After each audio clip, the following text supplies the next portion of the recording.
Good morning. It's Tuesday, July 28th. Here's what's making news today. A fire at a central Hamilton home has now been deemed suspicious. A tsunami alert has been issued after Japan was hit by several earthquakes. And the Blue Jays finally return to the win column. Center field, it's a base hit.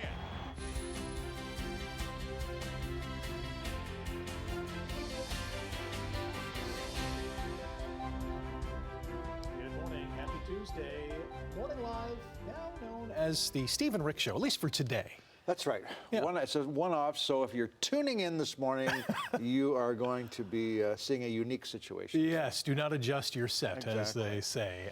Simone and Emily not in today, so it's Steve and I handling the news, the weather, the traffic. Speaking of which, the weather this morning coming in. Wow, what a rainstorm. Right, quite a rainstorm. The good news is it looks like it's going to move away faster than we'd anticipated this time yesterday. So that's the good news, which gives us a nicer day tomorrow than we'd anticipated. But let's check the highways and see what we've got on the go right now. So the big problem, well, it looks like maybe things are cleared up finally, or starting to clear up, because I got caught up in this, Rick, this morning, coming down the Ancaster Hill for about 15 minutes. Dead stop right at the top there where the link meets the 403, heading towards the Burlington area here with an accident. It looks like things have cleared up and they're starting to get that backlog going, so it'll be a little slow through that area. Let's check our other cameras right now. It's 6:01 on your Tuesday. So down in the Niagara area, you'll see rain. There's some thunderstorms moving through, but it looks like this system is moving by us a little quicker than anticipated. So that's some good news down there. Looking at Niagara Street and St. Catharines, fairly quiet right now. Sun will be up in a minute or so here. Skyway, Burlington Skyway Bridge, Toronto bound, closest to us, moving along in good shape right now. Roads are damp, so just give yourself a little extra time, especially on the ramps, because it seems to be where any real problems have happen this time of day. QEW west of Brant Street, seeing no major problems. Let's go to the Ford plant, and we'll see that things are moving in pretty good shape there. Up the 403 east of Mississauga Road, seeing no problems. Glen Aaron Drive, again, roads are damp. There's still some rain out there. Probably will be in a slight chance of a thunderstorm up by Pearson Airport. Quick look at that right now. So that's building up a little bit sooner than normal. So again, as you're heading out today, be sure that understanding that the weather's going to change, but it's going to be a gloomy day, Rick. It's going to be rainy off and on and a chance of thunderstorms. That's kind of our story for Tuesday here. All right, Hamilton police say a fire that broke out Sunday on Gibson Avenue has been deemed suspicious, and it's the second time this month the structure has gone up in flames. Crews were called to the home in central Hamilton just before 6 a.m. on Sunday and were met with smoke and flames. Emergency crews searched the house and found no one was inside at the time. Fire department says the home used to be 2 stories, but after a fire on July 14th, it was reduced to 1 story and was vacant. One of the former residents was outside the home yesterday and says the house was looted at the time of the first fire. Damage is estimated at around $40,000, with no damage to nearby properties. The police arson team is asking anyone with information or CCTV footage to reach out. Hamilton police have arrested a Niagara Falls woman after she allegedly swindled a 75-year-old Hamilton man out of money. Police have charged 58-year-old Vicky Madala with fraud over $5,000. Investigators say the accused allegedly convinced the victim to provide about $20,000 to cover what she claimed were funeral expenses for her parents. Police believe there may be other victims. Halton police have charged a rideshare driver in connection with a sexual assault at the Burlington GO station back in June. 25-year-old Mandeep Singh of Etobicoke is charged with 2 counts of sexual assault. At the time, he was employed as an Uber driver, and police are concerned there may be additional victims. If you believe you've been victimized by the accused or have any other information, you're being asked to contact police. Police now say at least 3 people exchanged gunfire at a food festival near Seattle's Space Needle over the weekend. One of them died in the violence on Sunday during the Bite of Seattle festival. Police believe there were at least 3 shooters, a 15-year-old who's been arrested in the case, a 19-year-old acquaintance who died at the scene, and at least 1 other unknown suspect. The 15-year-old waived his initial court appearance yesterday. Police say the shooting may have been gang-related. The investigation into a shooting outside the U.S. consulate in Toronto continues. A Toronto police officer stationed outside of the consulate heard a gunshot just before 5 o'clock yesterday morning. A white late model Honda Accord with no license plates was seen speeding away from the scene. Police say that led to a high-speed chase through downtown and onto the Don Valley Parkway when officers stopped the pursuit. You would expect a highly visible police cruiser stationed right in front of the consulate would act as a deterrent. It perhaps speaks to the brazen quality of this act, the recklessness that's involved. Police say there were people inside the consulate, but no one was injured. The terrorism unit is now investigating. Arrests were made in a previous shooting at the consulate that was tied to a so-called hired guns ring. Police have not said if the two shootings are connected. It may not be beach weather today, but Hamilton Public Health has closed Pier 4 Park Beach after testing confirmed the presence of toxin-producing blue-green algae. The beach will remain closed until the algae subsides. Warning signs are being posted, and health officials say they will continue monitoring water conditions. Residents are urged to avoid contact with the water along the shoreline and keep pets away from any visible blue-green algae. Exposure can cause skin and eye irritation, rashes, nausea, vomiting, or diarrhea. Officials say Hamilton's drinking water is not affected. Blue-green algae can form in warm, shallow, slow-moving water, especially during the summer months. A 7.1 magnitude earthquake has struck Japan's southern Kumamoto region. The quake knocked out power to thousands of homes, stopping rail services and triggering warnings for tsunamis and aftershocks.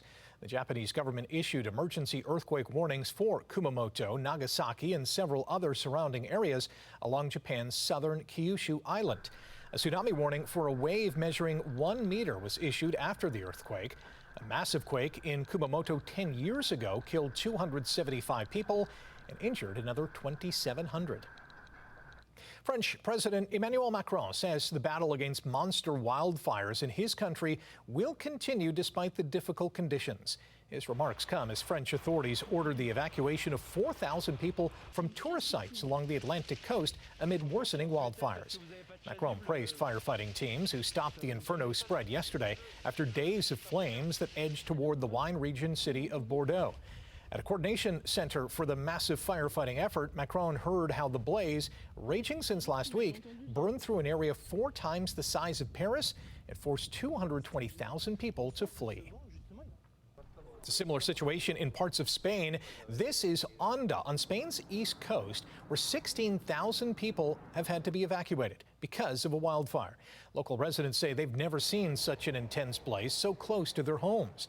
The fire has burned more than 6,500 hectares. Officials say 25 firefighting aircraft and more than 450 personnel are trying to contain that wildfire.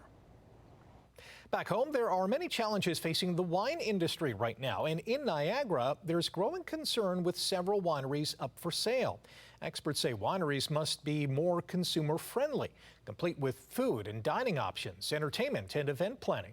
For some, like Good Earth in Beamsville, that means partnering with a larger company like Carmen's. Carmen's is pretty aware of all the things that make the Good Earth special, and they were very cognizant to preserve those fantastic elements. General Manager Matt Loney says the acquisition has allowed Good Earth to expand their offerings to stay profitable and meet consumer demand. Ukraine's president has arrived in the United States to meet with President Donald Trump and attend a memorial service for Senator Lindsey Graham. Volodymyr Zelensky says anti-ballistic defense and strategic cooperation with the U.S. are his #1 priority for meetings with Trump and his team. The two leaders, whose relations have improved over recent months, are expected to discuss the ongoing peace process between Russia and Ukraine and Kyiv's urgent air defense needs. Zelensky's visit comes as Ukraine says it needs additional Patriot missile interceptors to help defend against Russian attacks. U.S. Senator Mitch McConnell's office has released a photo and update on his health, and it shows the 84-year-old Kentucky Republican with his wife, Elaine. And McConnell is undergoing physical therapy at a rehab facility after a fall at his home last month led to a nearly month-long hospitalization. He's not yet been medically cleared to return to the Senate. McConnell says, quote, "I'm still working hard to get back to my full schedule of work in the Senate and in Kentucky." A California man has quite the tale to tell after a harrowing journey across the ocean. Back on June 7th, Kai Sato began his quest to complete his first solo sailing trip across the Pacific Ocean. But just 2 weeks in, his mast snapped, leaving him adrift. He eventually decided to use his motor to sail to shore, but then another turn of bad luck. he ran out of gas. By mid-July, he had run out of water and survived on oatmeal and fish. Last week, a ship passing by rescued Sato. Despite all the complications and danger, he's already planning his next sailing excursion. He wants to travel to the Philippines, but this time in a bigger boat. Sportsline, the Blue Jays got back on track in D.C. Line drive, right center field. It's a base hit. And Okamoto is going to come in to score. Around to third goes Urias. Miles Straw having a nice night, and it's 3-1. Miles Straw had 2 hits, including an RBI single in the 4th inning that scored the eventual game-winning run as Toronto opened a 3-game series in Washington with a much-needed 3-2 victory over the Nationals. Former Nationals ace Max Scherzer made his return to the mound after coming off the injured list to start on his 42nd birthday. In his first appearance since June 10th, Mad Max gave up 1 run on 4 hits over 2 2/3 innings. He walked 3 and struck out 4. The 3-time Cy Young Award winner's night ended after he struck out Dalen Lyle to end a 12-pitch at bat. Scherzer, who spent about 6.5 seasons with the Nats and helped them win the World Series in 2019, left to a standing ovation in what was his 100th career start at Nationals Park. The Jays had lost 7 of 10 since the All-Star break. It was a banner day for Canada at the Commonwealth Games in Scotland. At Catsburg to open the men's hammer final. Oh, the crowd like it. That is massive. It's over 80 metres with the first throw. That's going to be a new Commonwealth Games record. Hammer throw champion Ethan Katzberg added another title to his collection. The 2-time world champion and 2024 Olympic gold medalist won the men's hammer throw with a Commonwealth Games record 80.97 meters on his first attempt in the final. The 24-year-old from Nanaimo, BC, won a silver medal at the Commonwealth Games back in 2022.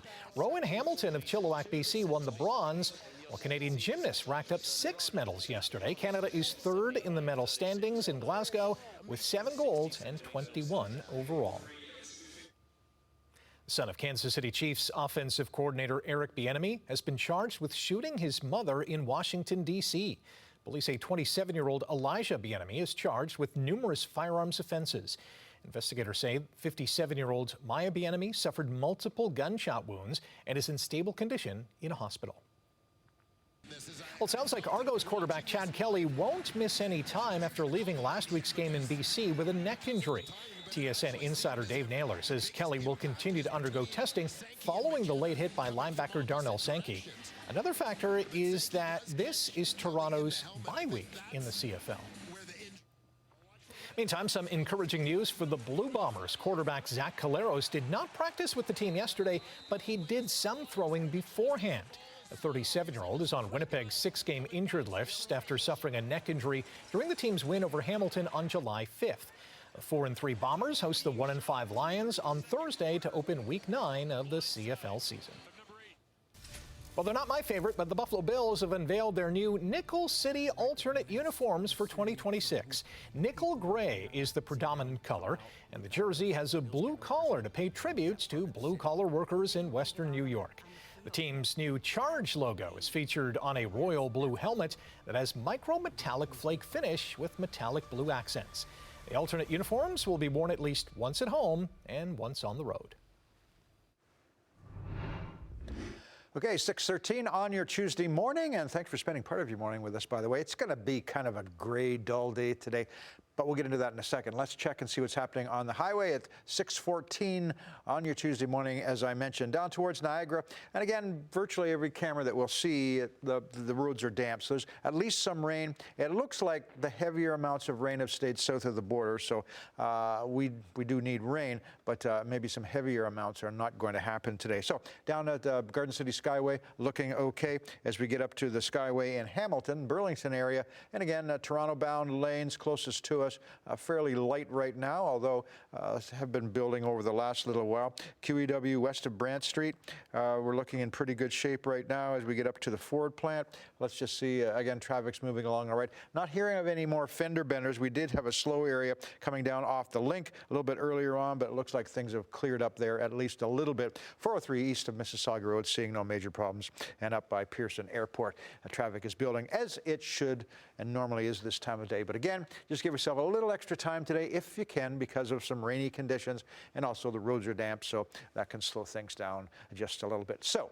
weather-wise for us, what's happening? Well, we did anticipate getting some rain today and some thunderstorms. That has happened, is happening off and on here in most areas. This system, which was supposed to slide a little bit below the Great Lakes, has kind of come up over top of us and moving away. So it looks like some of the heavier rain that we anticipated happening today probably won't happen. So that's what's going on as we speak. But it's still going to be a gloomy day and anticipating showers right into, say, 8 o'clock tonight. Temperatures outside as we go, much like yesterday, maybe a couple of degrees cooler. Toronto, rather Hamilton is looking at 20 degrees. Grimsby and Mississauga 21, and Toronto also 20 degrees out there. So that's the start today, but it's also humid. So again, we have seen the heavier amounts of thunderstorms move by us to the north and also to the south. We are seeing, I'm not saying a clear patch, but things are going to slow down over the next couple of hours. But we still can anticipate some showers or thunderstorms as the day goes along, as I said, till probably after the drive home tonight. But otherwise, it's not going to be quite as nasty out there today as we anticipated. Tuesday, July 28th, 2026, sun was up at 6:06 a.m., down at 8:46 p.m. tonight. Your normal highs 26 degrees and lows of 15 degrees, and we'll be a little bit below that. And generally over the next couple of weeks, we're looking at more seasonal conditions up there. 26, 27 degrees, 17, 18 nighttime temperatures. Nothing hot, nothing cooler, kind of normal for this time of year, which isn't bad. High of 26 today, feeling like 34, light winds, UV 6 or high. As we get into tonight, those showers and thunderstorms could remain in effect, but if that system goes by as fast as it seems to be, it may stop earlier. 17, the expected low, 40% chance of rain, so that's kind of negligible. Winds from the northwest gusting 20 to 40, and again, those rain and thunderstorm situations could continue. And into tomorrow, we're looking for a high of 26. Nice conditions, though, so this is one of the bonuses. We thought perhaps this rain would last into tomorrow. Doesn't seem like that's going to happen, and we'll see some partly clear skies. UV very high at 8, and the winds north at 20 kilometers per hour. We'll look at the extended forecast, more traffic just ahead. But Rick, back to you. All right, thank you, Steve. After a few false starts, the Gordie Howe International Bridge has finally opened. That's coming up next here on Morning Live. Business news this morning. The Canadian dollar has ticked up to 70.84 cents U.S. Gold is down $32 U.S. an ounce. Oil is down $1.94 to $80.67 U.S. a barrel. In midday European trading, London, Frankfurt, and Paris are all slightly ahead this hour. Big drop for Tokyo's Nikkei, with its heaviest loss in 2 months thanks to a major AI stock sell-off. At Monday's close on Bay and Wall Street, the TSX was up just shy of 200 points. The Dow gained 262. The Nasdaq fell 43 points. After months of controversy, the Gordie Howe International Bridge is officially open to motorists. Members of the Howe family were among the first to cross the new Windsor to Detroit link, honoring the Canadian hockey legends the bridge is named after. Industry leaders say the crossing will help ease congestion, improve border security screening, and offer lower tolls in the Ambassador Bridge, potentially reducing costs for many carriers. Canada's trucking industry expects the bridge to speed up cross-border freight, even if shoppers don't see lower prices right away. U.S. Federal Aviation Administration says hundreds of Boeing 737 MAX jets may have passenger seats installed incorrectly and need repairs. The FAA says the issue involves 453 U.S. registered 737 MAX aircraft. Officials warn improperly installed seats could move or fail during an emergency landing, potentially injuring passengers. The repair involves checking and correcting seat assemblies attached to the aircraft tracks. The FAA has not said when airlines must complete the fixes. Boeing has not yet commented on the issue. Robots are not welcome on United Airlines. The airline has a new policy that prohibits humanoid and animal-like robots in the cabin and as checked baggage. The policy took effect July 23rd. United officials say the devices often use batteries that could cause safety issues for people on board. The move follows a similar policy change by Southwest Airlines that came after a viral video earlier this year showed a Dallas robotics company flying with a 3.5-foot humanoid robot. United says other robotic devices, including some children's toys, may still be accepted if they comply with the airline's existing carry-on and checked baggage requirements. Now we're going to take a quick break right now. Steve's going to be back with your updated traffic report and your 7-day weather forecast. Stay with us. All right, welcome back to Morning Live at 6:25 on your Tuesday morning. It's rainy out there. The roads are at least damp. Maybe the showers have stopped or thunderstorms in your area, but it's going to be gloomy today, kind of our biggest story here. The heaviest amounts of rain south of the border for us, and again, we're seeing just a little bit here. High pressure is going to come in, though, and give us some nicer conditions tomorrow than we'd anticipated. But for now, we're looking at mostly cloudy skies with the chance of maybe cooler temperatures by a degree or two today, and again some showers off and on into the next little while. As we look at temperatures outside right now, 21 degrees. That's what we've got on the go as we speak. Your analysis today shows that low pressure is moving away, high pressure coming in a little bit sooner than expected, so that's some good news. Your day planner looks like this, up to 25 degrees, so maybe a degree or two cooler than yesterday. However, the humidity is still up there again, so it's going to be a little on the warm side. We're looking at your evening commute right now. A little bit of rainy conditions still possible. Temperatures 24 to 26, so more or less like it was last night. Looking at the extended forecast now, high of 26 for today, and again, that's bang on for what it should be for this time of year. But the humidity will make it certainly feel a little moister out there, even if we don't have any more rain. But it looks now the rain could end a little bit sooner than we thought, so that would be some good news. Although we have needed some rain. The lawn's a little crispy these days. It has been, yes it has. All right, speaking of crispy, lovers of Kentucky Fried Chicken have a rare opportunity to purchase a piece of fast food history. A Louisville auction house will sell off dozens of items that once belonged to Colonel Harlan Sanders. That includes some of the pressure cookers Sanders used to refine his frying technique, along with his iconic bow tie and suspenders. Other items in today's auction include the butcher block and stove from his kitchen and a planner believed to contain a list of his secret 11 herbs and spices. Ooh, that would be interesting. I think that might be the top selling item. I would think so. Those 11 herbs and spices. That's right. I can Made go him for a few some. bucks over the years. Yeah, as well as a lot of the franchises. Yeah, I can go for some KFC. Might be a little too early in the morning, though. It's never too early for KFC. Stay with us. More to come after the break here on Morning Live. Good morning. Some say.